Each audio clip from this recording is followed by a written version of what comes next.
കോഴിക്കോട് വെള്ളക്കെട്ടിൽ വീണയാൾ മരിച്ചു. കോഴിക്കോട് മൂഴിക്കൽ സ്വദേശി രജിത് കുമാറാണ് മരിച്ചത്. കഴിഞ്ഞ ഞായറാഴ്ചയാണ് 58-കാരനായ രജിത് കുമാർ വെള്ളക്കെട്ടിൽ വീണത്. വിവരങ്ങളുമായി സരീഷ് പി കെ ചേരുന്നു. സരീഷ്, വിശദാംശങ്ങൾ.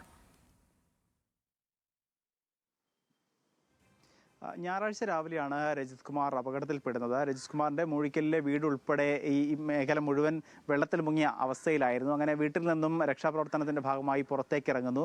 ഈ വഴിയിലേക്ക് ഇറങ്ങുന്നതിനിടയിലാണ് രജിത് കുമാർ വെള്ളക്കെട്ടിൽ വീഴുകയും അകാരണമായി അല്ലെങ്കിൽ അദ്ദേഹത്തിന്റെ തലയിടിച്ചാണ് അദ്ദേഹം വീഴുന്നത്. തലയ്ക്ക് ഗുരുതരമായി പരിക്കേറ്റിരുന്നു. അന്ന് തന്നെ കോഴിക്കോട് മെഡിക്കൽ കോളേജ് ആശുപത്രിയിൽ പ്രവേശിപ്പിച്ചിരുന്നു.